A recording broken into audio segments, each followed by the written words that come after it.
Damos el inicio a esta actividad en la que tenemos el gusto de recibir al primer egresado de nuestra licenciatura en UNIPE, licenciado doctor Zurita, al que tuve el gusto de dirigir como tutor de su tesis. Y el tema del que nos va a hablar, que es el tema de su tesis, es un funcionario borbónico signado por los acontecimientos Juan Manuel Fernández Campero.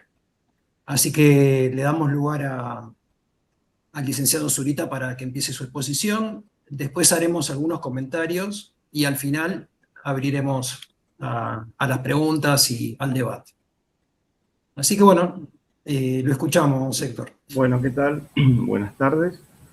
Como dijo el profesor Viroco, este tema fue el que usé para la tesis y le pediría si podemos avanzar uno. Sí.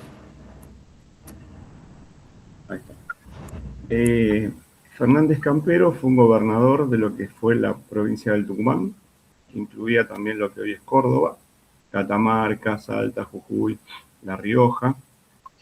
Y como se puede ver en pantalla, tenía una frontera muy importante que está sombreada con color gris con los pueblos originarios. En el caso de la región del Chaco puntualmente, la que está más al norte, lindaba con territorios que ocupaban los tobas, mocovíes, avipones, entre otras etnias en ese momento. Esto pertenece al virreinato del Perú, porque Fernández Campero fue gobernador de la región entre 1764 y 1769. Y yo le puse a la tesis que estuvo signado por dos acontecimientos muy importantes. Uno, porque estuvo a cargo del extrañamiento de la compañía de la Orden de Jesús en el año 1767. Y una década después, un poco más, también participó en la represión de la rebelión de Tupac Amaru, que fueron dos acontecimientos que ocurrieron en el lapso de 20 años que fueron muy, muy importantes. Bueno, pasaría a la siguiente. Segundito.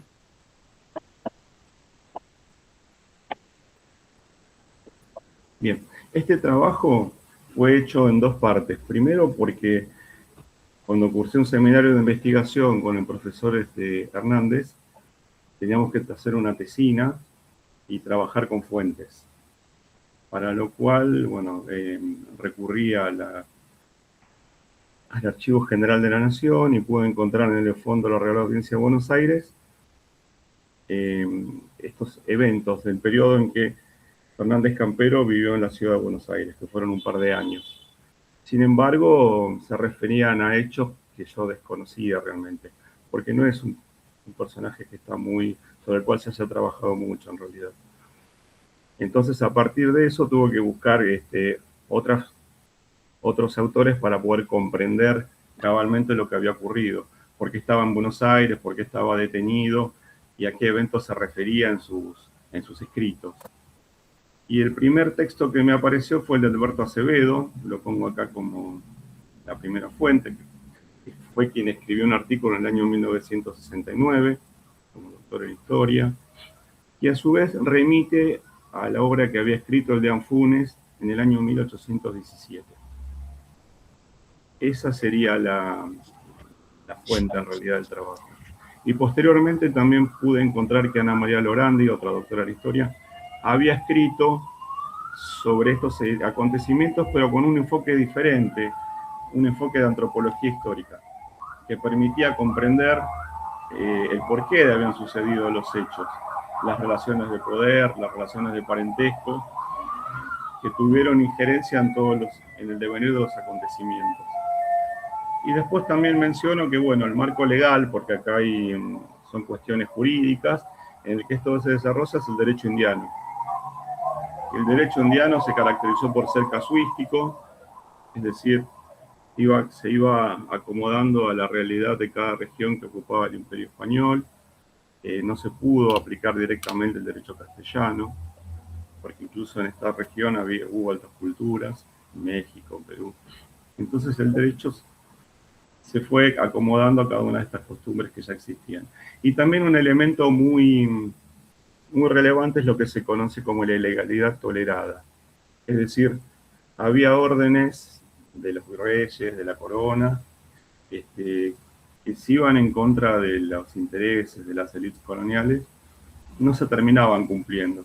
Se apelaban y se perdían en una maraña de recursos jurídicos. Las élites estaban... ¿Perdón? Pensé que... Las élites estaban representadas principalmente en los cabildos coloniales. Bueno, pasaría a la siguiente. Es importante comparar que la administración de estos territorios va a cambiar de entre una dinastía y otra. La dinastía Habsburgo reinó en España hasta el año 1700 y fue la que organizó administrativamente lo que se llamó el Reino de Indias. Creó el Consejo de Indias, la Casa de Contratación, tenía como finalidad asegurar la justicia, evangelizar a la población, y le dio un lugar preponderante a las élites criollas. Estaban representados en los cabildos, en las audiencias, y es una época también donde los cargos se vendían. Era legal y se vendían. Lo que esto fue generando es un corporativismo en las élites locales, donde primaba la defensa de sus intereses. Los ramos que había para administrar eran el ramo de gobierno, de justicia, de guerra y de hacienda. Con la dinastía Borbón, que luego de la Guerra de Sucesión Española asume el trono en España a partir del siglo XVIII, se va a tender a la centralización del poder. Lo que era el Reino de Indias va a ser tratado como una colonia. En la metrópoli se van a crear las secretarías de despacho y se va a dar prioridad al comercio y sobre todo al ramo de hacienda. Querían que estas colonias fueran de alguna forma rentables económicamente. Por otra parte, también se va a privilegiar a funcionarios militares antes que al saber administrativo. Y sobre todo se va a priorizar a funcionarios españoles, porque había cierta desconfianza respecto de la lealtad de las élites criollas. Bueno, también se van a crear nuevos reinatos, el régimen de intendencias, y esta época se caracteriza también por una mayor presión impositiva, que va a dar lugar a revueltas oportunamente. Bueno, pasaría a la siguiente.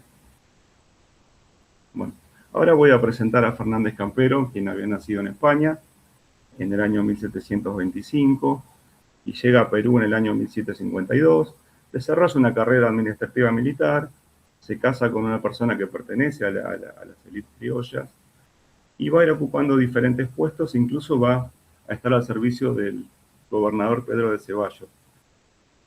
Cabe mencionar que en América ya existía una rama de su familia instalada en la zona de Tucumán, y de hecho uno de sus miembros llega a ser marqués de Yavi, y tiene su mismo nombre, Juan Manuel Fernández Campero. Y el periodo que nos ocupa a nosotros empieza a partir que es designado gobernador del Tucumán, desde marzo de 1764 hasta septiembre de 1769. Fernández Campero llega con una impronta muy regalista de reforzar la autoridad del rey en estos territorios más alejados. Y va a entrar en conflicto con autoridades de los cabildos, tanto en Córdoba como en Salta, como en Jujuy, e incluso con los jesuitas.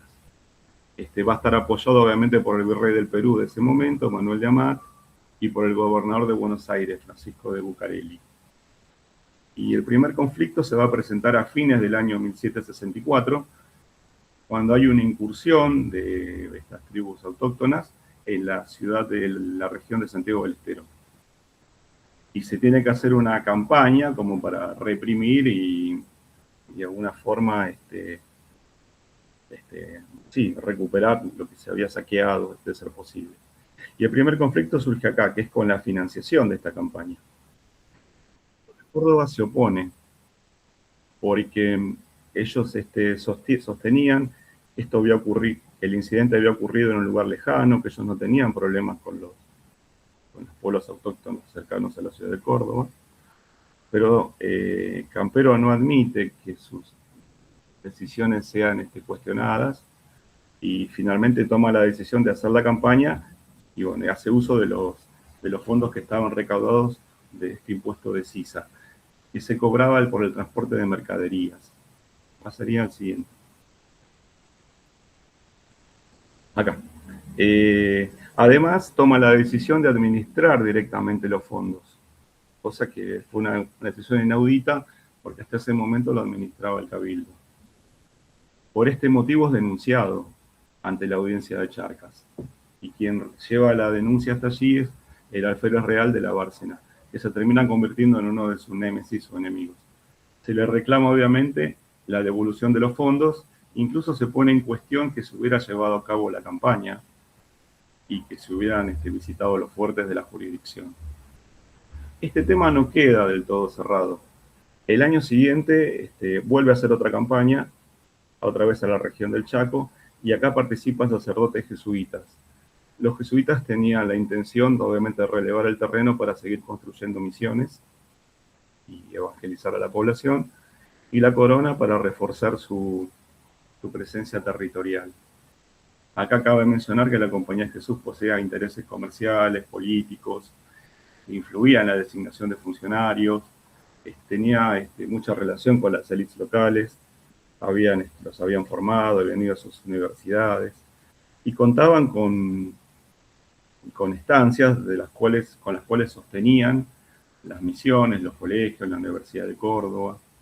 Y además es importante mencionar que la Compañía de Jesús no pagaba el impuesto a la sisa, que sí pagaban los demás comerciantes. Y este era también un foco de conflicto y por esta exención. Y además respondían directamente al Papa y no al rey. Entonces, acá se presentaban dos posturas antagónicas respecto de cómo tratar el problema en la frontera. Por un lado, la que proponían los jesuitas de establecer misiones, reducir a la población, y por otro lado, la corona, que entendía que había que emplear la fuerza, porque la política de las misiones no había sido muy exitosa. Es más, consideraban que la población que se venía a ser reducida, en última instancia eran espías de la población que estaba viviendo en el monte. Entonces era una política que entendían que había fracasado. Es la siguiente. Y bueno, estos problemas quedan latentes. Todo se termina agravando cuando en 1767 se firma el decreto de extrañamiento de la Compañía de Jesús y Fernández Campero la tiene que implementar en la zona de Tucumán y de Salta, mientras que Bucareli lo hace en Buenos Aires. Bucareli era el gobernador de Buenos Aires. Obviamente se incautan los bienes y por lo que yo pude leer y relevar, no había muchos bienes en metálico. Sí había bienes en materiales en cuanto a bienes de liturgia y también sí las misiones, las estancias, pero no mucho dinero en metálico. Y se crea una junta de temporalidades para administrar todos los bienes incautados y también se convoca a quienes adeudaban a los jesuitas para que se presentaran y declararan sus deudas. Y muy poca gente lo hace. Entonces él recibe denuncias por la administración de estos fondos. Se llega a decir incluso que se había robado muchos objetos litúrgicos. Y esto deviene en un enfrentamiento con el Cabildo de Salta, con el Cabildo de Jujuy, y él da la orden de apresar a algunos cabildantes, como Samayoa, de la Bárcena, y se termina enfrentando con un ejército de los criollos y es derrotado, incluso es apresado. Esto supuso un escándalo porque era un gobernador en funciones y por orden del virrey del Perú es obviamente liberado y esto es considerado un acto de sedición. Quienes lo derrotan y estaban al mando del ejército son apresados y son enviados a Buenos Aires. Fernández Campero vuelve a estar en funciones hasta que cumple su mandato y luego está apresado también. Y es enviado a Buenos Aires, pero por acusaciones vinculadas con la administración de estas temporalidades, que eran los bienes incautados a la Orden de Jesús o a los jesuitas. Y va a permanecer detenido en Buenos Aires aproximadamente un año, desde enero de 1771 a enero de 1772. Pasaría al siguiente. Bien. Finalmente llega la orden de España de que sea liberado junto con los demás sediciosos, pero a su vez son citados todos al Consejo en el Extraordinario. Se tienen que presentar todos en Madrid. Sin embargo, acá vuelve a presentarse el conflicto que había con la rendición de los fondos de la CISA. Su sucesor como gobernador de Tucumán, que fue Gregorio Matorras, le reclama la glosa y el fenecimiento de estos ramos, de este dinero, y a través del contador, Cándido Ramos, que presenta un escrito en cuanto se entera que fue citado a España Fernández Campero. A lo cual Fernández Campero se defiende en el expediente, sostiene que él no es responsable de la administración, sino que su función consistía en recibir los fondos, en gastarlos y luego presentar los comprobantes. Y que la dilación, porque esto lo había presentado apenas había concluido su función de gobernador, 3 años después, esta indefinición perjudicaba su honra y su patrimonio porque él estaba imposibilitado de abandonar la ciudad de Buenos Aires. Y su familia estaba viviendo en otra provincia, estaba en Tucumán en ese momento. Pero finalmente todos pueden viajar a Madrid y el Consejo de Indias en el año 1776, 3 años después, declara que en cuanto a los fondos de ramos de CISA, no había argumento suficiente para inculparlo por una mala administración. Paso al siguiente. Y con relación a la expulsión de los jesuitas, también el Consejo reconoce que había actuado de acuerdo a como se le había ordenado y que no había nada que tampoco reprocharle respecto de la administración de los bienes incautados. Por ende, fue absuelto Fernández Campero. Luego se le otorga la Orden de Santiago, que era una orden que tenían varios miembros de su familia, y también lo nombran gobernador de un lugar que ya para esta fecha forma parte del Virreinato del Río de la Plata. Y regresa en el año 1780 a Perú, donde va a participar en la represión de Tupac Amaru, como comenté. Esta rebelión se originó por el aumento en el impuesto que se cobraba, el de la alcabala, que había pasado con los Habsburgo era del 2%, con los Borbones pasó a ser 4%, pero después fue aumentado al 6%, lo cual generó esta rebelión, y finalmente vuelve a ser 4%. Cuando le ordenan a Fernández Campero que viaje a España llevando toda la información respecto de esta rebelión, luego no se le permite regresar al Perú. ¿Por qué? Porque sus cuñados habían sido acusados de haber estado al tanto de la rebelión de Tupac Amaru. Es más, habían sido invitados a participar. Si bien no lo hicieron, estaban al tanto y aparentemente no habrían informado. Entonces, como no pudo volver de España ni él ni sus cuñados, él redacta un memorial donde, bueno, defiende a sus cuñados, se defiende él mismo y termina falleciendo en España. De hecho, a sus cuñados no le pudieron demostrar que hubieran participado activamente en la rebelión de Tupac Amaru. Lo que ocurrió es que en el mismo año se había desbaratado otra conspiración, que era de los plateros, donde se había descubierto que había una transversalidad de intereses entre la población, entre mestizos, indígenas y criollos. Se había impuesto otra aduana en Lima, era un impuesto más, y se exigía que la plata que se trabajara tuviera el sello, para que la corona pudiera cobrar el quinto. Si bien eso fue desbaratado, a la corona española le quedó claro que la lealtad de la élite criolla no era muy fiable. Pasaría a la siguiente. Entonces yo acá haría mis consideraciones finales. Queda claro que las élites criollas no estaban dispuestas a ceder la autonomía que habían tenido durante el reinado de los Habsburgo.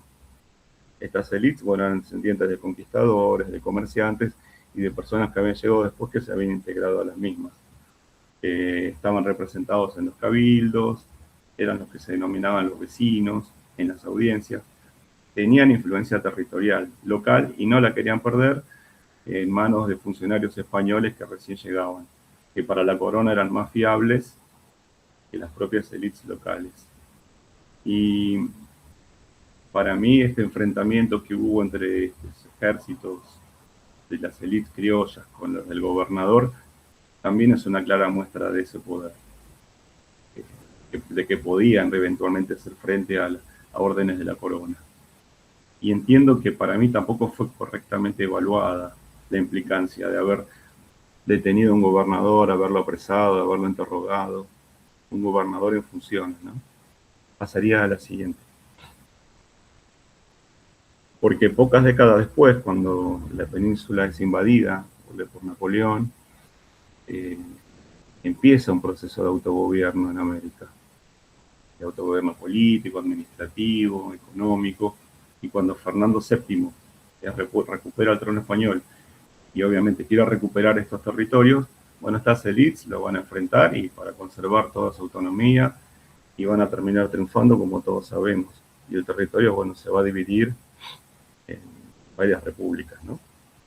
Básicamente ese sería el trabajo que yo relevé a partir de lo que pude leer en el Archivo General de la Nación y después básicamente de dos autores, Lorandi y Acevedo. Y en cuanto a la fuente, que en realidad es del de Anfunes, solo aclararía o añadiría que yo de lo que, si bien es verdad que este episodio lo cuenta de Anfunes, está muy adjetivado, porque desde el primer momento lo trata Fernández Campero de codicioso, ladrón, es decir, toma partido desde el primer momento que empieza a escribir la crónica. Y si bien él se autodefine como historiador, muy neutral no es, obviamente, cuando cuenta lo que sucedió en ese momento. Él lo cuenta 50 años después, porque esto sucede entre 1767 y 1768, y él escribe sus crónicas en 1817, al menos se publican en esa época. Bueno, básicamente este sería el trabajo que yo hice para concluir la carrera de licenciatura en Economía, que fue bastante para mí investigación, me llevó tiempo, y me pareció muy, muy interesante conocer una parte de la historia que yo realmente desconocía. Licenciatura en Historia, Héctor, no en Economía. Ah, perdón, yo soy licenciado en Economía, No, perdón. no, ya lo sé, por eso. No, no, perdón, está bien. Retrocedió a su título anterior. Sí, bueno, tuve un lapsus. No, perdón, para la licenciatura en Historia. Y Bueno, bueno, me pareció muy interesante poder trabajar con archivos y también con otros autores que no son muy conocidos, pero que bueno, que nos permiten reconstruir cómo fue la historia de nuestro país, básicamente. Muchas gracias. bueno. Gracias, Héctor. Yo me voy a permitir hacer algunos comentarios en dos sentidos. Uno como director que fui de la tesis de Héctor y el otro por los aportes que se hacen a discusiones más amplias, que son en parte las que tomó Héctor en su tesina, en su tesis. Eh, Primero quería decirles que esto siempre, cuando nos encontramos con Alfonso y con Pablo, dos otros profesores de la carrera de historia, nos reímos un poco porque ellos me dicen, ¿por qué le dijiste a Héctor que estudiara ese tema si vos no te dedicás al área andina? Y yo les dije, cuando Héctor se acercó a mí, él ya tenía su tema y él ya había ido al archivo y él ya había localizado las fuentes que iba a trabajar. Me parece que Héctor ha sido muy humilde en su exposición, porque en realidad él lo que hizo fue, desmenuzó, digamos, toda una fuente que había en el Archivo General de la Nación sobre el juicio a Fernández Campero, y de ahí fue rearmando en base a la bibliografía y en base a otras fuentes, de las cuales las del de Alfones es la última. Él en realidad tomó fuentes de época también, y su tesis tiene que ver con eso, con un rearmado y con un análisis, y sobre todo por ver dentro de qué estructura se manejaba Fernández Campero. Y antes hablaba con él respecto a los dos problemas eje que tiene su tesis. El primero es el tema de las fronteras. Y el segundo es el tema de la administración municipal o los cabildos, que son bastante más que lo municipal, los cabildos, y de eso vamos a hablar. El tema de la frontera es un tema importante de remarcar, primero porque, y en esto coincidiremos todos los que estamos acá, todavía no se ha elaborado un libro medular, síntesis, que abarque todas las fronteras a lo largo del periodo español y del periodo posterior. Siempre tenemos trabajos, sobre todo estudios de caso, estudios regionales, pero nos falta un estudio general respecto de las fronteras. Y acá Héctor toma la frontera chaqueña, que hay que tener en cuenta esto, los que trabajamos con historia lo sabemos, que en realidad la frontera tucumana, el Tucumán, en realidad era una especie de red de ciudades, entre 7 y 9 ciudades, algunas desaparecieron, otras se mantuvieron, y algunas existen hoy, obviamente, que estaban inmersos en un mundo indígena. Un mundo indígena con el que se enfrentan, hay una dinámica bélica con ese mundo indígena, y la primera tarea, esto que tratan los historiadores cordobeses, sobre todo, es desde las tierras altas bajar a las tierras bajas, lo que se llama la guerra del Calchaquí, que se termina en 1666 y que a nosotros nos repercute porque traen a los indios Quilmes al sur de nuestra ciudad. Pero inmediatamente después, justo a un siglo del tema que trata Héctor, 1660 y largos, casi 70, el gobernador Ángel de Peredo empieza la guerra contra las etnias chaqueñas, ¿no? Que por alguna razón al Chaco se le denomina durante mucho tiempo el Valle Calchaquí también, una especie de prolongación de lo que era el mundo calchaquí antes conquistado. Y acá empieza una frontera que nunca la tenemos en cuenta, siempre, por lo menos acá en la historiografía porteña. Siempre hablamos de la frontera pampeano-patagónica y nos olvidamos de esa frontera que abarca el norte de Santa Fe, parte de Santiago del Estero y la zona este de Salta.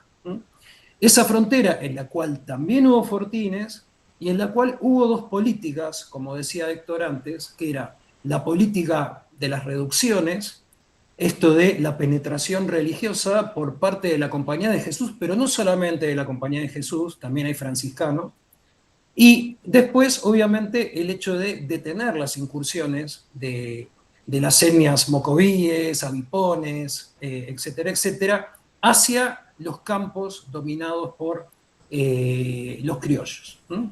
Primero en la época española y después en la época independiente.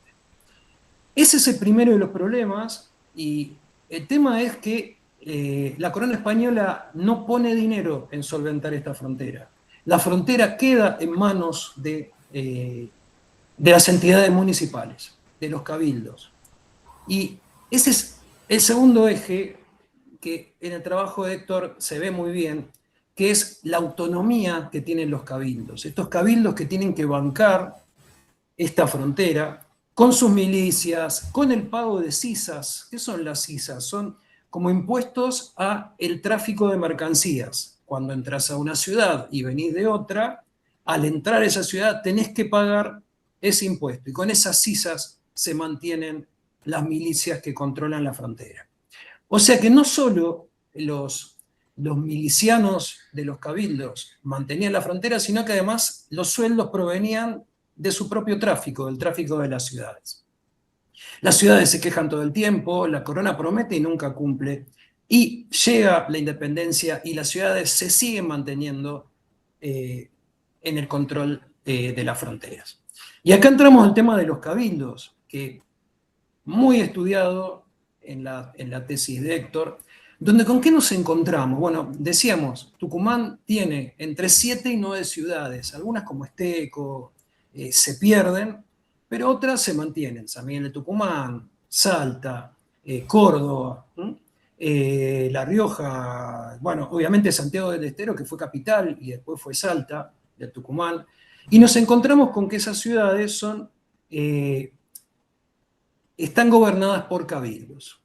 Interesante la concepción de la modernidad digamos, la historiografía española y americana coinciden en una definición interesantísima, que es el Imperio Español es una federación de ciudades. En realidad, las ciudades tienen un montón de responsabilidad en el gobierno y son las que mantienen el control del territorio. Sin ciudades no hay Imperio Español. Y sin las élites que dominan los cabildos no hay Imperio Español. Por lo tanto, no nos llama la atención la autonomía que tienen estas ciudades y cómo un individuo como Samayoa, el teniente de gobernador de Jujuy, aliado con el cabildo, no solo lo vence a Campero, que es el gobernador, sino que lo pone preso, lo captura, lo mete en una prisión hasta que el virrey da la orden de que lo liberen. Fíjense esta autonomía que se está moviendo en ciudades que son pequeñas, porque en realidad tienen como mucho 200 vecinos y obviamente un montón de mano de obra indígena, que es la mano de obra indígena desnaturalizada que se convierte en una especie de servidumbre doméstica. ¿No? Bien, acá tenemos el problema que Héctor cuenta. Él lo resumió bastante, pero también tiene problemas con Córdoba. Córdoba mantiene también una fiereza en su autonomía, al punto de cuando se confiscan los bienes de los jesuitas, se autoriza a un funcionario en Córdoba a que no se someta a Campero, sino que él sea el que confisque los bienes de los jesuitas en Córdoba, que como ustedes saben eran numerosísimos, las estancias de Santa Catalina, etcétera, etcétera. Así que estos son los dos ejes entre los cuales Héctor se mueve. Obviamente este funcionario, Fernández Campero, atraviesa todo un periodo de imposición de las nuevas normas del imperio, las nuevas normas de la monarquía hispánica, en la cual, como él bien dijo recién, el principal objetivo es convertir a las colonias en rentables, el hecho de que crece la fiscalidad y el hecho de que las sublevaciones no son solamente indígenas, también hay mestizos, también hay españoles que contestan, que se sublevan, que se rebelan contra el gobernador. Eh, y entonces esa transversalidad en la rebelión contra el dominio español tiene mucho que ver con las reformas borbónicas, pero no solamente con ellas. Bueno, no quiero decir mucho más porque estuve el fin de semana releyendo la tesis, le decía a Héctor, antes la leí como director, perdón, ahora la releí con gusto como lector, como historiador, y vi todo el trabajo intenso que él hizo en desmenuzar, en rearmar y en encontrar los nodos eje con los cuales se tiene que enfrentar Campero como funcionario de este mundo borbónico que no se va a imponer nunca del todo. Bueno, abrimos a todas las preguntas que quieran hacer, todo lo que quieran compartir o comentar. Nos gustaría escucharlos.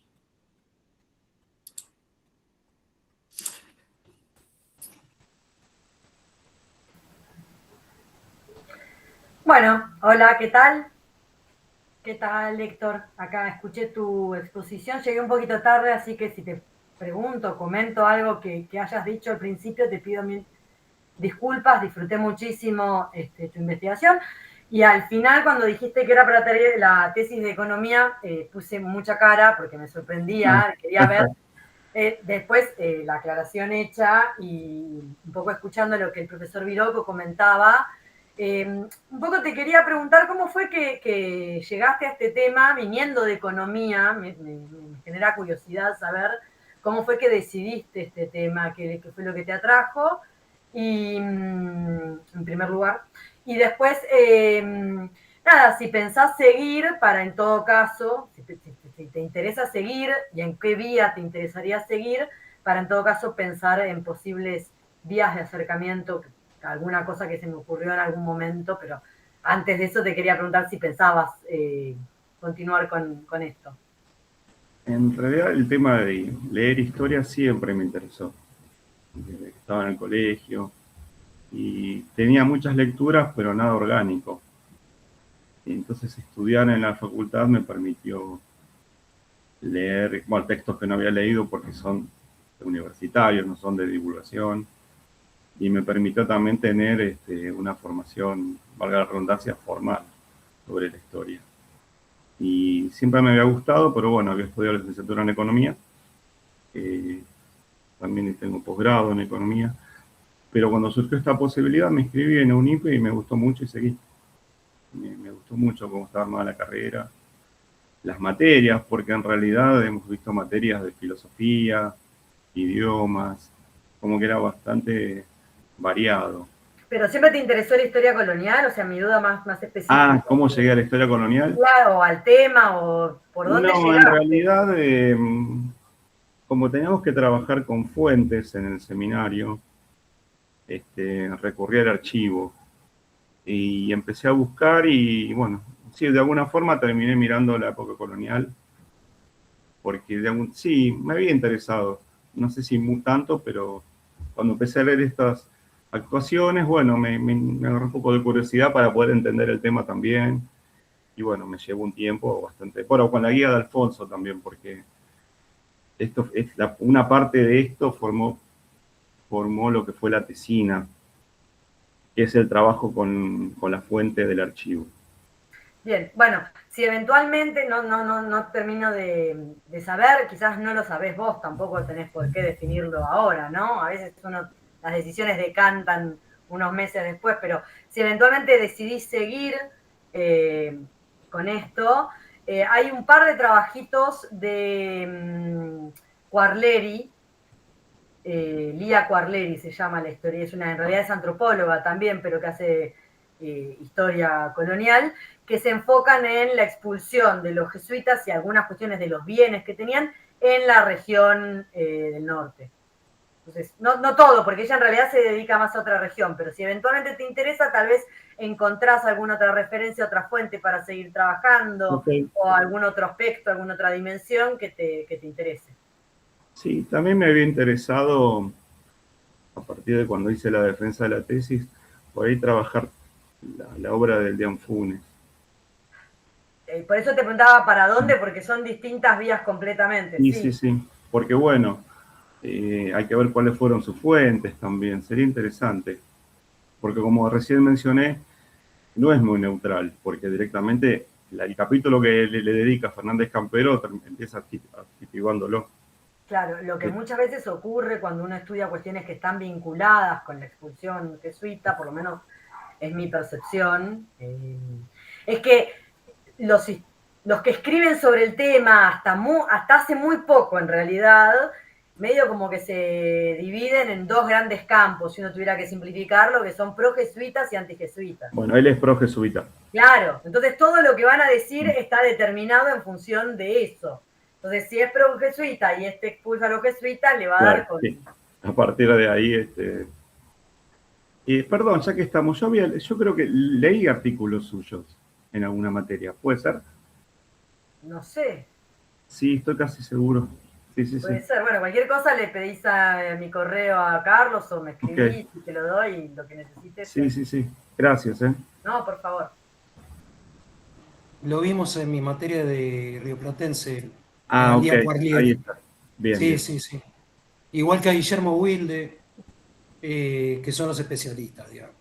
Y Omar Schwartz. Sí. Sí, bueno, gracias.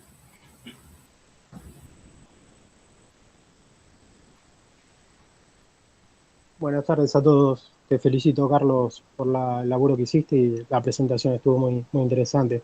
Gracias. Yo llegué un poquito tarde, por ahí lo dijiste, no llegué a escuchar.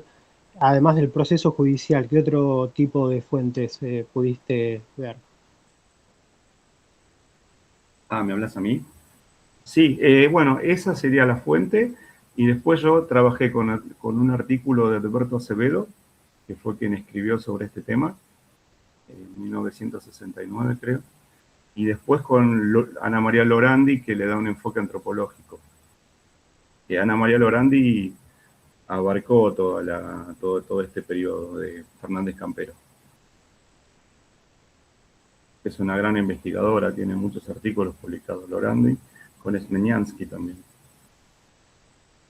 que han escrito sobre el periodo colonial. Smenyansky escribe sobre las relaciones de poder en los cabildos y con la sociedad. Es interesante todo. Es otro enfoque.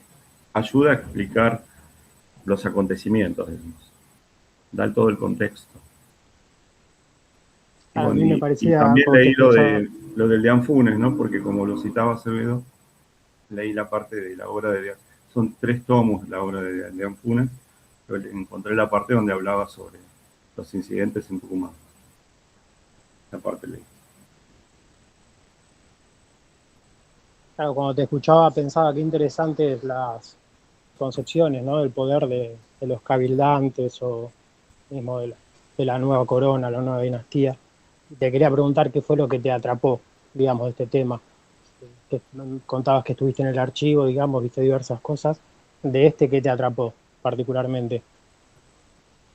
Mira, a partir de que pude leer lo que estaba en el archivo, fue como una reconstrucción que tuve que hacer, porque había eventos que directamente yo desconocía.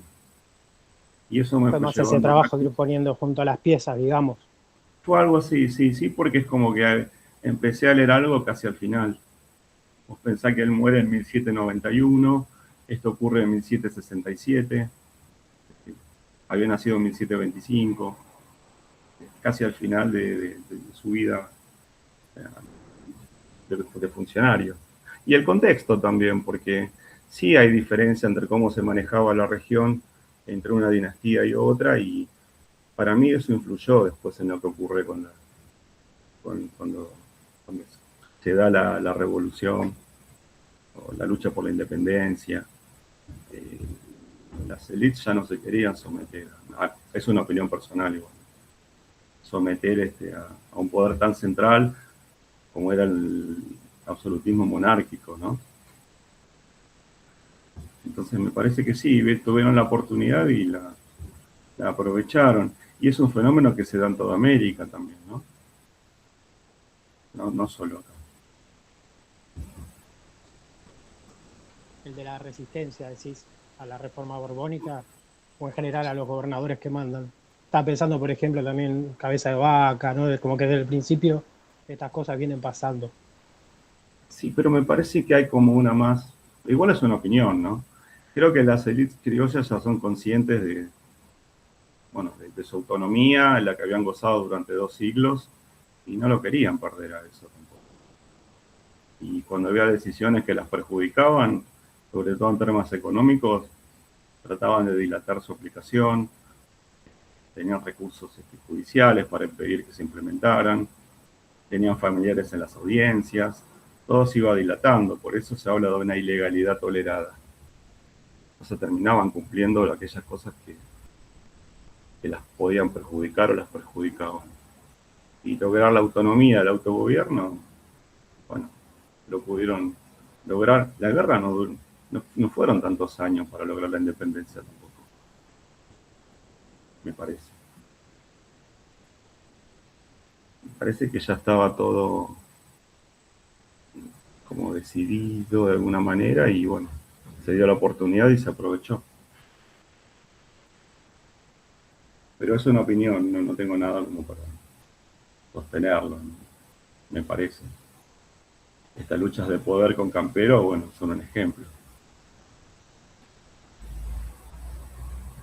Claro, por ahí no drástico, ¿no? Que llegan hasta la guerra, el encarcelamiento.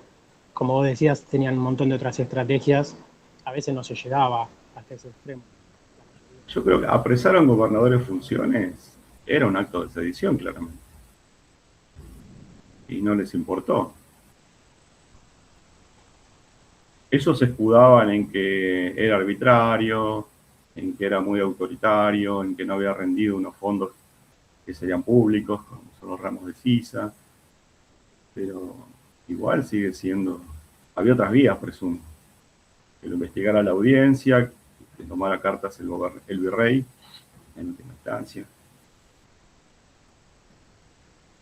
pero pocos años después, estas élites lideraron la revolución. Quizás los hijos de Y ellos. bueno, no ellos, claro, los descendientes.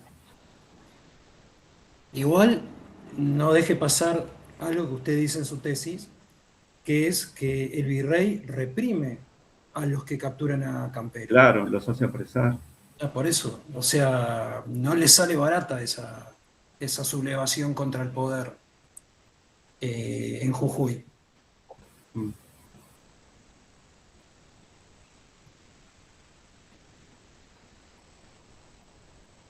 Permiso, quería felicitarte, Héctor. La verdad que impecable la presentación. Muchas gracias, Santiago. No, por favor. Yo también me acuerdo, me sorprendí cuando me enteré que eras economista. Después de darte una clase de economía, me acuerdo, me llamó Adrián para suplantarlo por una clase, un par de clases. Después, un par de meses después, Adrián me cuenta que vos eras economista y yo me quería morir de la vergüenza. No, pero igual yo te dije, habíamos visto otro tipo de economía. Bueno, pero economía de administrar no deja de ser. Era otra cosa, igual. Antes sabía más que vos que yo, seguro. Pero bueno, no, te quería decir, me pareció impecable la presentación y por lo que puedo deducir a través de tu interpretación, a través de lo que cuenta Carlos, lo que fue tu trabajo, ¿no? Porque no conozco cómo trabajás. Una sola pregunta, tal vez o se me escapó o me distraje, que es lo más probable. La fuente la encontraste vos, motu propio, o sea, la fuente con la que trabajaste. Sí, fui al archivo, sí. Mirá, ¿y cómo fue exactamente? Y Alfonso nos había pedido en el seminario que trabajáramos con fuentes. Es un seminario que cursé con Mariano. Mariano ya tenía el tema. Bueno, yo no. Y no es que la encontré en la primera visita al archivo. Habrá sido a la tercera, cuarta visita. ¿Viste a la GN? ¿Viste al archivo general? Sí, fue en una época de la pandemia, o sea, había que pedir turno, te daban un tiempo reducido, tenías que ir con barbijo, fue medio complicado. Pero ¿cómo en ese hormiguero, cuál fue tu orientación en el archivo, digamos? No, empecé a pedir de la colonia. Yo quería escribir por eso sobre los virreyes y empecé a buscar y en los virreyes no encontré mucho. Fui pidiendo lo que seguía y cuando encuentro actuaciones de un juicio, un ex gobernador detenido, que hablaba de algunos eventos como la expulsión de los jesuitas, me interesó. Le pregunté a Alfonso y me dijo, sí, me voy a investigar, pude ir por ahí, y fui investigando y pude hacer la tesina. Hay un paralelismo que mi primera fuente la encontré así también, completamente al azar, mirando las fichas del Instituto de Historia de España ahí en 25 de mayo, mirando así, cajoncito por cajoncito. De repente apareció y dije, ¿qué es esto? Esto lo tienen acá, era un proceso inquisitorial. Y ese fue el primer trabajo que hice, nada. Pero bueno, me celebro que esta reivindicación del oficio que acabas de hacer, que es eso, ¿no? Al fin y al cabo, fui al archivo, encontré una fuente y empecé a trabajarla, tan simple como eso, sin tanta... Sí, igual llevó tiempo, porque no eran hechos muy conocidos, no es un personaje conocido tampoco.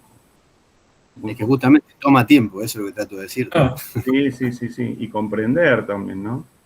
La situación, el contexto. Discernir. Vos tenés que discernir, o sea, tenés infinidad de cosas para tomar. ¿Por qué elegís una? Qué sé yo, ahí es donde viene la parte subjetiva del asunto, pero bueno, nada, solo quería felicitarte y hacer. Bueno, muchas gracias.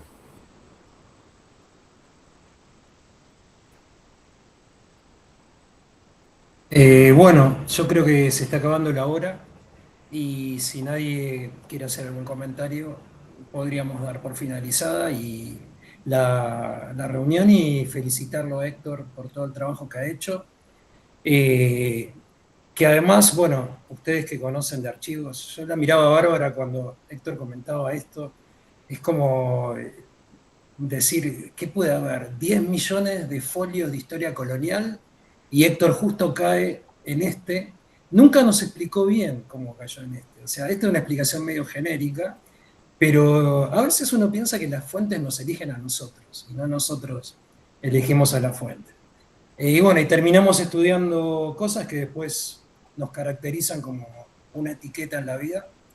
Y bueno, así llegamos a esto. Así que Héctor, grandes felicitaciones por ser el primer licenciado de la carrera de Historia. Todos Acá hay dos más que no voy a nombrar, pero que en el lapso de no tanto tiempo van a estar presentando sus tesis y bueno, acá lo miro a Mariano, que tiene su tesis hecha y todavía no presentó la versión final, pero que esperamos, con Belén lo hablábamos antes, que en el mes de agosto, en la futura sesión de Unipe Digital, esté Mariano exponiendo su tesis. Yo también tuve el gusto de dirigirlo a él. No cayó tan a la manera de Héctor en la elección del tema, pero bueno, lo va a explicar él cuando le toque exponer. Así que bueno, gracias a todos los que están y nos estaremos viendo en otros, mañana, en otras sesiones de Unipe Digital. Bueno, gracias.